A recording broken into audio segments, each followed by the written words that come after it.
Welcome back. This time we're talking about Wonder Woman, the fourth film in DC's new extended universe, and the first to actually be a solid, entertaining movie from start to finish. The fact that up until now, Man of Steel is the best movie DC has been able to put out really says all you need to know. But Wonder Woman actually has an engaging and well-written script, something neither Batman v Superman nor Suicide Squad can say. Now, a lot can be said about the fact that Wonder Woman is the first superhero film to center on a female character since Elektra, and is one of the only to be directed by a female director. But while both of those are worthy and notable things, really the thing that sets this movie apart is an actually engaging script. I'll say it again.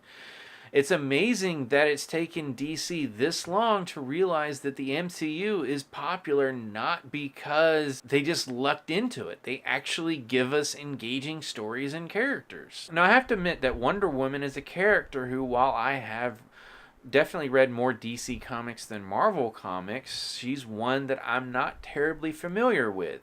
I know her basic character and her weapons and such like that, but beyond that, she's just not one that has ever really drawn me in as a reader.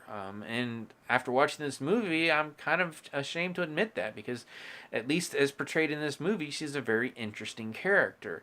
And I think one of the reasons why this film works so well is it remembers that at her base, Wonder Woman, or Diana, is a character who was born and raised to be a warrior, not a superhero. And that permeates her character from start to finish in this movie. And the script also manages to keep the story tightly wound and engaging as we jump from very differing settings, whether it's the mystical island of Themyscira, to World War I era London, to the front lines of said war. It all feels cohesive and connected from start to finish, and thus doesn't have the weird, meandering, and seemingly useless plot threads that both Batman v Superman and Suicide Squad had. Now, I went into this movie knowing the positive buzz had been growing and growing for weeks now, and I have to say the film lives up to that buzz. I really enjoyed this movie. Now, as I said, it is notable that Patty Jenkins, who previously to now was best known for directing Monster, which earned Charlize Theron an Academy Award, is directing a big budget superhero movie. That is definitely notable, and she gives us a great film. This is a very well directed movie. The action scenes are great. The slower moments between those action scenes are well done. There's good camera work.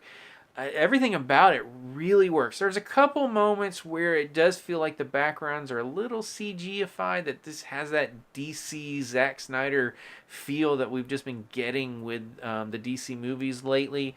But those are few and far between. For the most part, this is a movie that makes very good use of its settings. Again, it begins with the island of Themyscira. You've got a bunch of whites and greens and blues. It's just beautiful. Then we're in a very smog-covered London, and then we're the mud-covered fields of the front lines of World War One, and all of them, for the most part, look very real and really help us ground this sometimes very fantastical story. For the most part, the story is a relatively straightforward origin story. We start out, like I said earlier, on the island of Themyscira, and our story focuses on Princess Diana, played by Gal Gadot. She is Princess of the Amazons, whose purpose is basically to ensure that Ares, god of war, does not destroy the entire world. She's been trained and raised to be a warrior, and those skills come to use when one day a pilot somehow crashes through the barrier protecting their island, and she rescues him. And he is Steve Travers, played by Chris Pine, and he is an American spy working for British intelligence in World War One. Diana sees this as evidence that Ares has regained his power and is trying to destroy the world, and is insistent on setting off to battle in this war and find Ares and destroy him.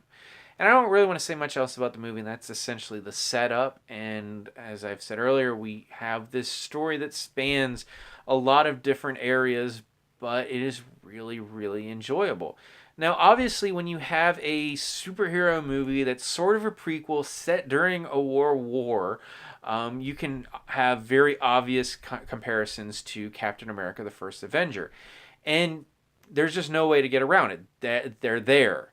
And the only real difference is that you have Wonder Woman instead of Captain America, and you have World War One instead of World War Two. But there are a lot of similarities to those two stories. And there are times where it does feel like they're going out of their way to ensure that they're not cribbing too much on Captain America. But either way, it really didn't bug me because, as I said earlier, this is a really engaging story, and I was in the movie. I wasn't really thinking about Captain America at all.